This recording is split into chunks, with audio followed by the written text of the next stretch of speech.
semoga kalian tetap sehat dan tetap semangat dan selalu dalam lindungan Allah Subhanahu wa taala ya. Bertemu lagi dengan Ustati dalam pembelajaran Al-Islam yang kedua. Kita akan belajar Al-Qur'an, yaitu surat Al-Mutaffifin.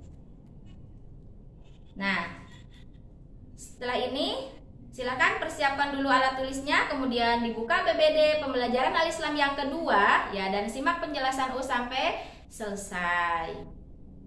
Mari kita mulai pembelajaran hari ini dengan bacaan basmalah. Bismillahirrohmanirrohim.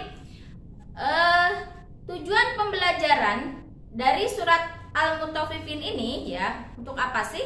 Yang pertama, nanti kalian dapat membaca dan menghafalkan surat Al-Mutaffifin. Dan tujuan yang kedua yaitu dapat mengartikan setiap ayat dari surat Al-Mutaffifin ya. Dan tujuan yang ketiga yaitu dapat menjelaskan isi kandungan apa saja yang ada di dalam surat Al-Mutaffifin. Nah, pembelajaran ini ya diambil dari ayat Al-Qur'an ya yang masih ada kaitannya dengan surat Al-Mutaffifin, yaitu surat Al-A'raf ayat 187 ya, yang berbunyi, mereka menanyakan kepadamu tentang kiamat ya.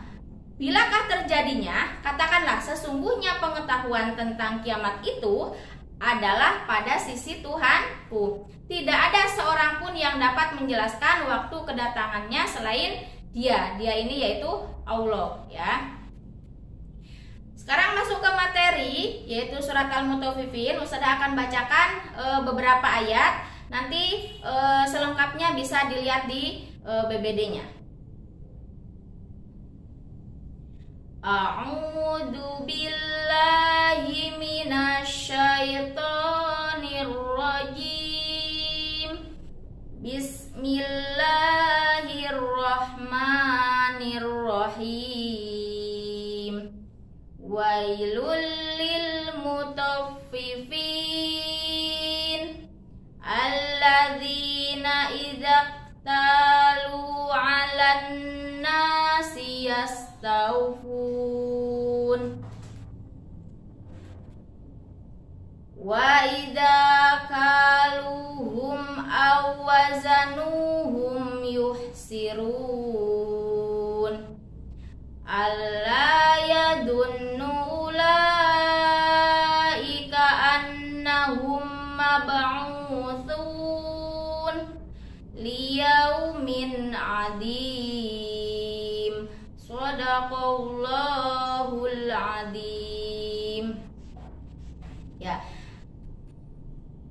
Di dalam surat Al-Mutaffifin ini ya,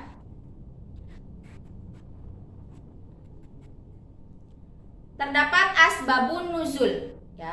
Apa itu asbabun nuzul? Yaitu sebab-sebab diturunkannya surat Al-Mutaffifin ini. Nah, apa sebabnya? Pada masa itu ya, bahwa Rasulullah SAW ketika berada di Madinah, beliau mengetahui orang-orang Madinah yang sedang melakukan kecurangan dalam menakar timbangan ya, ketika itu dalam sistem jual beli. Nah, maka Allah menurunkanlah surat Al-Mutaffifin ini, diawali dari ayat 1 sampai ayat 3 ini merupakan penjelasan ancaman bagi orang yang melakukan kecurangan dalam hal penimbangan. Nah, ini sudah dijelaskan di dalam surat Al-Mutaffifin ayat 1 sampai ayat 3. Kemudian ya,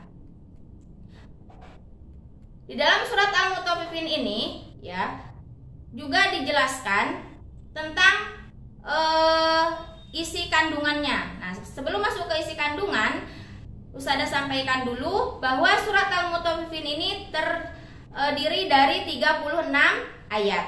Nah, termasuk ke dalam urutan surat yang ke-83 ya, dan juga termasuk ke dalam surat Makkiyah. Nah, surat Al-Mutaffifin diambil dari ayat pertama yang berbunyi berasal dari kata tofafa.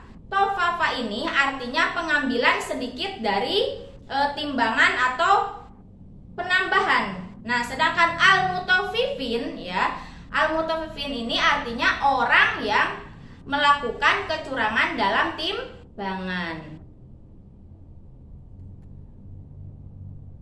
Kemudian apa saja isi kandungan yang ada di dalam surat Al-Mutaffifin ini? Ya, isi kandungannya yang pertama, ya tadi sudah disampaikan dari ayat 1 sampai ayat 3 ini, ancaman bagi orang yang melakukan kecurangan dalam timbangan. Ya. Kemudian isi kandungan yang kedua, ya, ancaman bagi orang yang durhaka. Orang yang durhaka biasa dinamakan dengan fujar. Fujar ini orang yang selalu menghina dan mengejek Rasulullah, ya. Dan fujar ini memiliki 3 sifat. Apa saja? Yang pertama, ya, mu'tad. Mu'tad itu artinya melampaui batas. Dan yang kedua, atsim. Apa itu atsim? Bergelimang dosa. Dan sifat yang dimiliki oleh fujar yang ketiga itu yaitu jika dibacakan Al-Quran mereka menganggap hanya dongeng belaka. Jadi mereka itu meremehkan bacaan bacaan Al-Quran dan juga meremehkan isi-isi Al-Quran. Nah, kemudian ya di dalam isi kandungan surat Al-Mutaffifin ini juga ada sijin. Ya, sijin ini artinya apa? Catatan perbuatan untuk orang-orang durhaka, orang-orang kafir, yaitu namanya sijin. Dan yang kedua ada iliyin. Iliyin artinya apa? Catatan bagi orang yang beriman. Ya, jadi ada 2 buku catatan, ya, yang dikhususkan untuk orang yang kafir dan yang beriman. Nah, untuk pembahasan surat Al-Mutaffifin Ustazah cukupkan sampai di sini. Setelah ini kalian bisa mengerjakan LKPD yang ada di pembelajaran Al-Islam yang kedua, ya. Apa perintahnya silahkan dikerjakan dengan teliti. Mari kita akhiri pembelajaran hari ini dengan bacaan hamdalah. Alhamdulillahirabbil alamin. Terima kasih atas semangatnya. Wassalamualaikum warahmatullahi wabarakatuh.